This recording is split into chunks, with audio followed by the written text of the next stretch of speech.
Cerita Silat Online Channel mempersembahkan serial Pendekar Raja Wali Sakti, episode Bidadari Sungai Ular, bagian 2. Suasana di Kadipaten Kerajaan Galung Tengah dirundung duka. Sudah seminggu ini Patih Gilingwesi memerintahkan prajurit-prajurit pilihan untuk mencari kapal layar yang membawa putrinya. Sampai saat ini mereka belum memperoleh kabar berita sama sekali. Di pendopo Kepatihan, Patih Gilingwesi seperti orang kebingungan. Melangkah hilir mudik dengan hati diselimuti kegelisahan. Tiba-tiba langkahnya terhenti. Matanya memandang ke depan pendopo. Seorang tamtama berjalan tergopoh-gopoh menuju pendopo. "Tamtama, ada apa?" tanya Patih Gilingwesi setelah tamtama itu mendekat memberi hormat. "Hamba menerima laporan dari beberapa telik sandi, Gusti Patih," jawab tamtama itu. "Cepat laporkan. Beberapa telik sandi yang hamba kirim untuk mencari keterangan tentang Putri Intan Kemuning, telah kembali pagi tadi. Dilaporkan bahwa kapal yang membawa Putri Intan Kemuning dirampok gerombolan bidadari Sungai Ular." Tamtama itu menuturkan dengan sikap hormat. "Bedebah," geram Patih Gilingwesi murka. Gerahamnya sampai bergemerutuk dengan wajah merah padam. "Gerombolan bidadari Sungai Ular sangat ganas, Gusti Patih. Tidak peduli kapal siapa yang akan jadi sasaran," lanjut tamtama itu lagi. "Kumpulkan prajurit pilihan. Kita berangkat sekarang juga ke Sungai Ular," perintah Patih Gilingwesi. "Sendika, Gusti Patih." Tamtama itu memberi hormat, lalu melangkah mundur. Patih Gilingwesi bergegas masuk ke kamar pribadinya. Istrinya terheran-heran melihat wajah suaminya yang merah padam. Dan betapa terkejutnya istri Patih Gilingwesi ketika suaminya mengambil pedang pusaka. Telah lama Patih itu tidak menyentuhnya lagi. "Kang Mas." Patih Gilingwesi menoleh. Dia baru sadar kalau istrinya, Rara Angken, berada di kamar ini. Pikirannya terpusat penuh pada keselamatan putri mereka, sehingga tak sadar kalau istrinya sejak tadi memperhatikan tingkah lakunya. "Untuk apa pedang itu?" tanya Rara Angken. Nada suaranya bergetar penuh kecemasan. "Aku akan mencari Intan Kemuning," sahut Patih Gilingwesi. "Tapi mengapa harus membawa pedang pusaka?" Beberapa telik sandi melaporkan kalau kapal yang membawa Intan Kemuning dirampok oleh gerombolan bidadari Sungai Ular. "Oh." Rara Angken menekap mulutnya. "Berdoalah pada Hyang Widi untuk keselamatan anak kita," lembut suara Patih Gilingwesi. "Intan, anakku." Rara Angken tak kuasa lagi menahan air matanya. "Dinda Rara Angken, tidak ada gunanya kau menangis. Berdoalah agar anak kita selamat. Perompak itu memang ganas, tapi firasatku mengatakan bahwa Intan Kemuning masih hidup. Tenangkan hatimu. Aku berjanji akan membawa kembali anak kita," ujar Patih Gilingwesi sambil mengelus-elus kepala dan bahu istrinya. Rara Angken masih terisak. Air matanya menganak sungai di pipi. "Aku pergi, Dinda," pamit Patih Gilingwesi setelah menarik napas panjang. "Kang Mas," lirih suara Rara Angken. Pedih hati Patih Gilingwesi melihat istrinya menangis. Namun kakinya melangkah tegap terayun keluar kamar. Sementara sekitar 50 prajurit bersenjata lengkap sudah berbaris menunggunya di depan pendopo. Seorang prajurit menuntun seekor kuda hitam tinggi kekar ketika Patih Gilingwesi tiba di depan pendopo. Tanpa banyak basa-basi lagi, Patih yang terkenal pemberani itu segera melompat ke punggung kuda dengan gerakan yang lincah. Para prajurit bergegas menaiki kudanya masing-masing. Patih Gilingwesi segera memacu kudanya dengan cepat diikuti oleh pasukannya. Derap langkah kuda terdengar bergemuruh meninggalkan kepulan debu bergulung-gulung. Kepatihan kembali sepi setelah mereka keluar dari benteng diiringi oleh mata beberapa penjaga yang terkesima. Iya. Patih Gilingwesi menggeprak kudanya agar lebih kencang lagi. Kuda hitam mengkilat itu mendengus-dengus berlari bagai anak panah melesat cepat. Kuda Patih Gilingwesi memang kuda pilihan. Tidak heran kalau para prajuritnya tertinggal di belakang. Padahal mereka telah memacu kudanya secepat mungkin. Sebuah jalan desa yang kanan kirinya berdiri rumah penduduk mereka lewati. Semua orang yang berada di jalan segera menepi.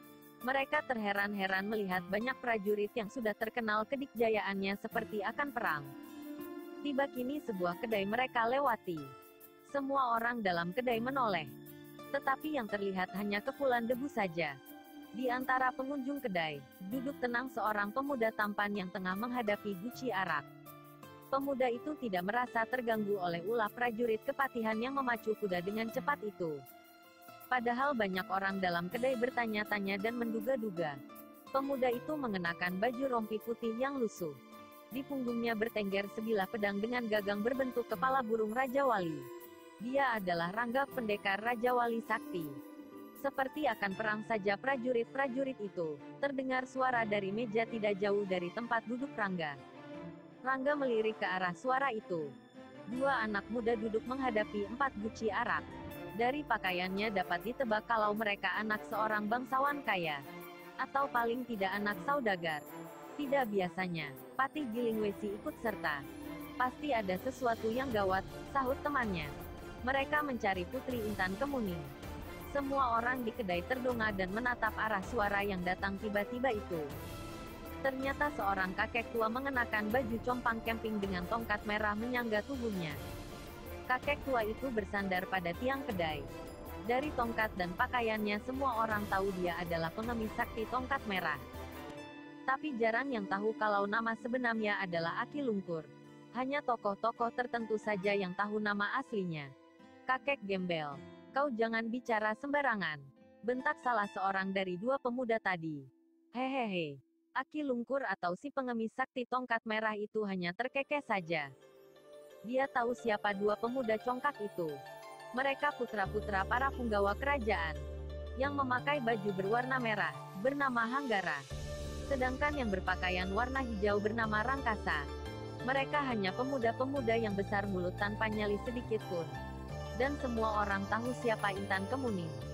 Bunga kepatihan yang menjadi incaran dan impian putra-putra bangsawan dan punggawa kerajaan. Memang, hilangnya Intan Kemuning belum tersebar luas kecuali para prajurit pilihan. Kecongkakanmu melebihi tingginya gunung, tapi matamu buta. Kau tidak bisa melihat kejadian di sekelilingmu. Aki Lungkur bergumam. Merah pada wajah kedua pemuda itu.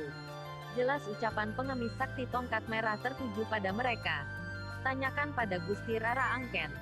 Kalau kata-kataku salah, kalian boleh memancung leherku. Tapi, kalau aku benar maka aku minta kalian membebaskan Putri Intan Kemuning dari sarang bidadari Sungai Ular. Setelah selesai kata-katanya, Aki Lungkur dengan cepat melompat dan hilang dari pandangan mata. Suara menggumam terdengar bagai lebah ditepuk sarangnya. Hanggara dan Rangkasa saling berpandangan. Kata-kata kakek tua tadi bisa jadi ada benarnya tetapi patut dipertanyakan pula. Rasanya sulit dipercaya bila putri seorang patih yang terkenal dengan julukan Singa Medan Laga bisa ditawan oleh gerombolan bidadari Sungai Ular.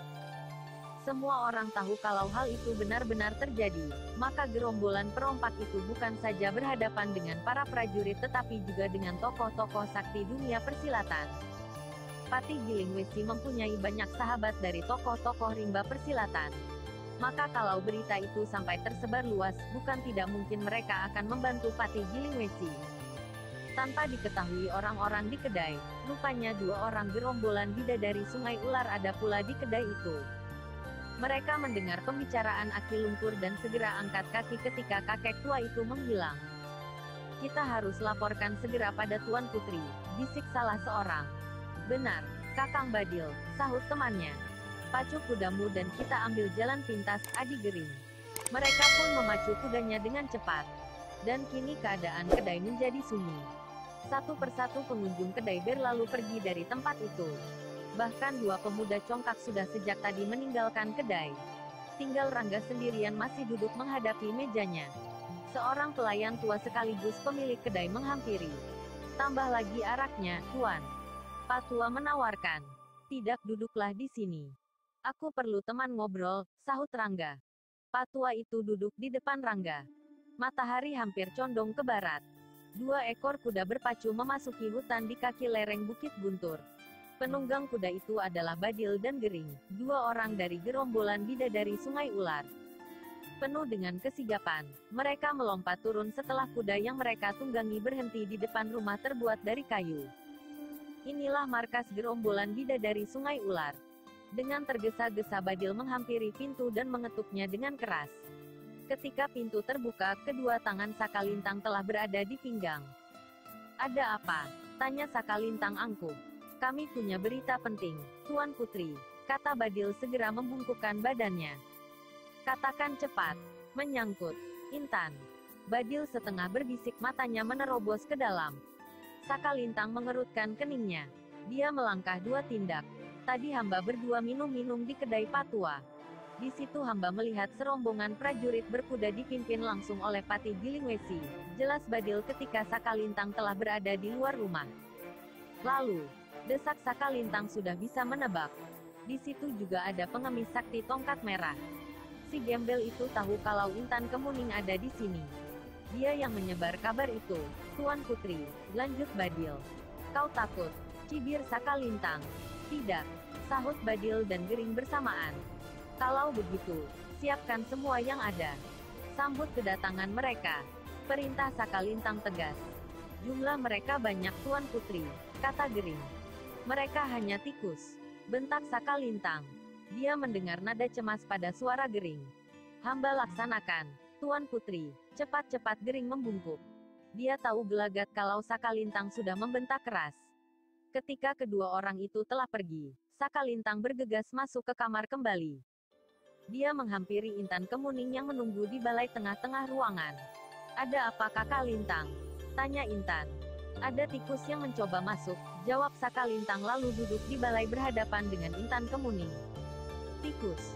Intan Kemuning belum mengerti. Yah, tikus bodoh yang cari mampus. Intan Kemuning mulai mengerti. Yang dimaksud tikus tentulah orang. Bukan tikus sebenarnya. Kadang-kadang dia harus berpikir lebih dulu untuk dapat mengerti. Itulah Sakalintang. Bukan hanya kata-katanya saja yang sulit dimengerti. Sikapnya pun demikian. Kadang-kadang kasar, kadang-kadang lembut. Tapi di balik kekasarannya, Intan Kemuning dapat melihat suatu pelampiasan kekesalan pada Sakalintang. Sebenarnya ingin sekali Intan bertanya. Tapi setiap kali akan bertanya, di saat itu pula niatnya diurungkan. Dia takut Sakalintang tersinggung. Intan Kemuning harus bisa menjaga diri dan berbuat apa saja yang dikehendaki Sakalintang. Mengapa kau memandangiku begitu? Tanya Sakalintang risih dipandangi terus. Tidak apa-apa, sahut Intan Kemuning tergagap. Aku heran saja. Apa yang kau herankan? Tanya Sakalintang. Kakak Lintang, pelan suara Intan Kemuning. Hahaha. Sakalintang tertawa gelak. Intan Kemuning makin bingung melihat Sakalintang tertawa terbahak-bahak.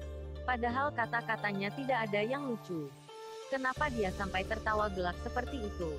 Namun dalam tawa itu, Intan Kemuning menangkap semacam kegetiran yang ditutup-tutupi di wajah Sakalintang. Sudahlah, tidak usah memikirkan aku. Yang penting, sekarang dia telah berlatih. Aku lihat jurus-jurus pukulan tangan kosongmu sudah mantap. Perdalamlah lagi agar lebih sempurna, ujar Sakalintang setelah reda tawanya. Intan Kemuning hanya mengangguk. Nah, berlatihlah sekarang. Perintah Sakalintang. Kakak Lintang mau kemana? Tanya Intan Kemuning ketika Sakalintang turun dari balai. Keluar. Aku akan kembali lagi jika kau sudah selesai berlatih, sahut Sakalintang. Ingat, setelah kau selesai latihan tenaga dalam, bersemadilah. Intan Kemuning mengangguk kembali. Sakalintang melangkah dan menoleh sebentar pada Intan Kemuning. Bibirnya tersungging melihat Intan Kemuning mulai berlatih. Sebentar matanya mengawasi keadaan sebelum menutup pintu, lalu keluar.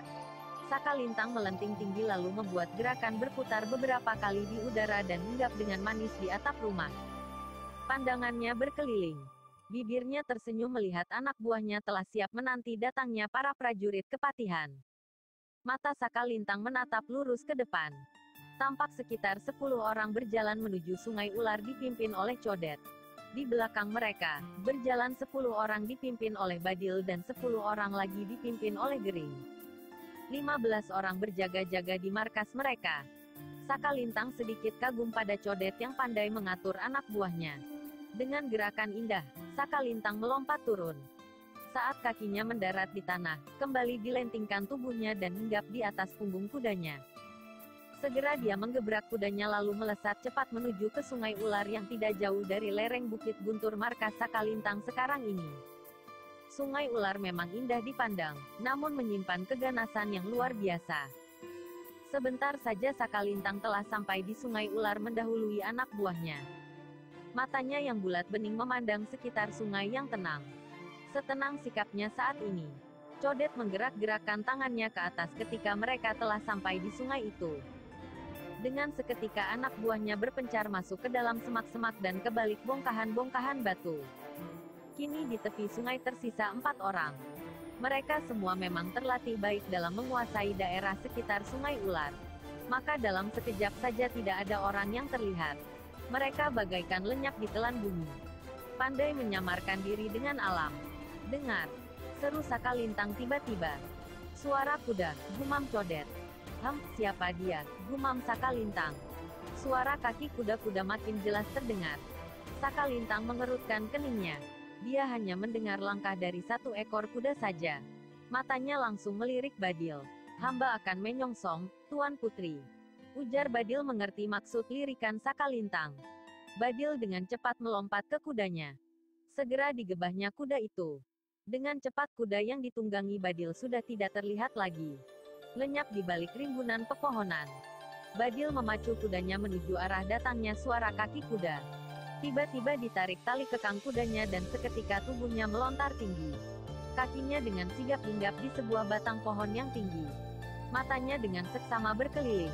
Tiba-tiba pandangannya tertumbuk pada seekor kuda yang ditunggangi seorang pemuda. Tampak 2 bilah pedang bertengger di punggungnya. Kalas Renggi, desis Badil mengenali penunggang kuda itu. Badil menunggu beberapa saat sampai Kalas Renggi mendekat. Kemudian dia meloncat turun ketika Kalas Renggi tepat di bawah pohon yang dinaiki Badil.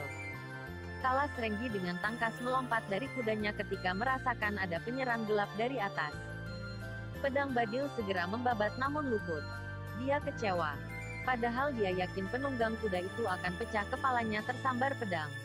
Yang didapati hanya tempat kosong saja. Licik, dengus Kalas Renggi ketika kakinya menjejak di tanah. Kau juga lebih licik dariku, Kalas Renggi, balas Badil. Siapa kau? Tanya Kalas Renggi yang heran melihat penyerang gelapnya tahu tentang dirinya. Aku Badil, macan Gunung Sinai. Sahut Badil angkuh. Macan Gunung Sinai sampai nyasar ke Bukit Guntur, gumam Kalas Renggi mencibir. Ada urusan apa kau datang ke sini? Tanya Badil. Aku hanya lewat, jawab Kalas Renggi acuh. Tidak seorang pun diizinkan masuk ke Bukit Guntur. Hei, sejak kapan aku? Kalas Renggi belum menyelesaikan kata-katanya. Tiba-tiba Badil telah menyerang dengan cepat. Kalas Renggi agak kewalahan menghindari serangan-serangan pedang Badil yang cepat dan berbahaya.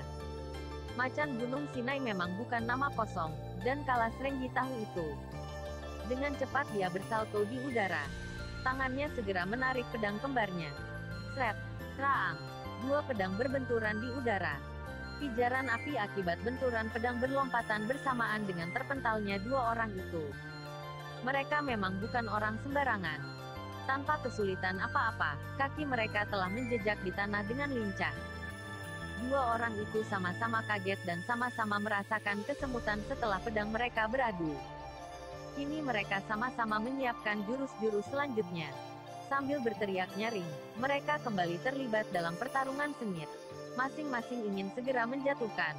Namun sampai 5 jurus berlalu, belum ada yang terdesak. Memasuki jurus selanjutnya masih tetap seimbang. Beberapa kali ujung pedang mereka hampir menemui sasaran satu sama lain. Namun semuanya masih dapat dihindari. Hingga pada suatu ketika, Kalas Renggi melompat mundur sejauh 2 tombak sambil memasukkan pedang kembar ke sarung di punggungnya. Kini dikeluarkannya, aji racun merah. Melihat lawan tengah mengerahkan ilmu andalan, Badil pun tak ketinggalan dengan ilmu andalannya pula. Mereka sudah saling berhadapan siap menyerang dengan kesaktian masing-masing. Iya, kedua orang itu melompat berbarengan. Kini kedua telapak tangan mereka bertemu di udara. Ledakan keras terjadi, disusul dengan terpentalnya 2 tubuh. Kalas Renggi jatuh bergulingan di tanah beberapa depa. Sedangkan Badil tidak kalah parah. Dari hidung dan mulutnya keluar darah. Badil memuntahkan darah merah kehitaman.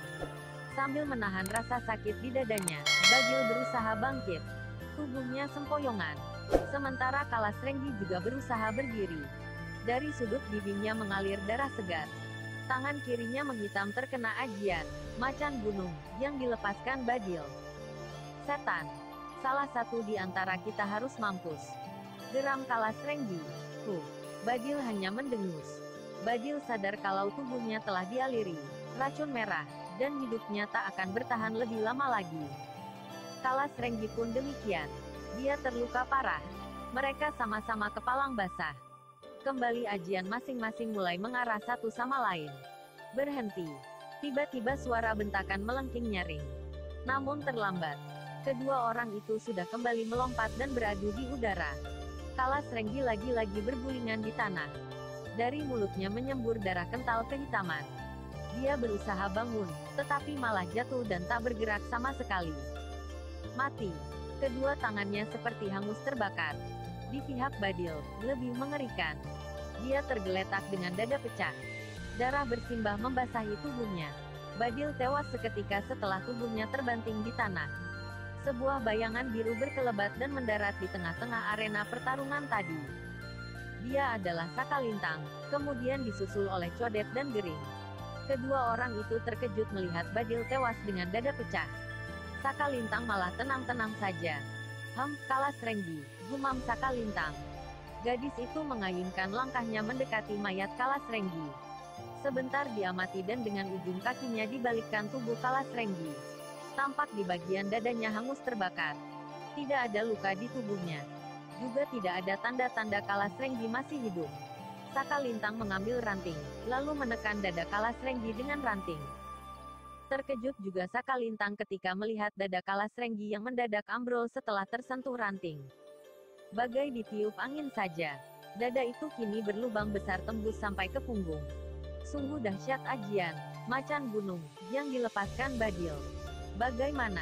Tanya Sakalintang menoleh pada dua anak buahnya. Mati, sahut Codet. Kuburkan kedua mayat ini, perintah Sakalintang. Tidak ada waktu, Tuan Putri. Sebentar lagi gelap, sahut Codet.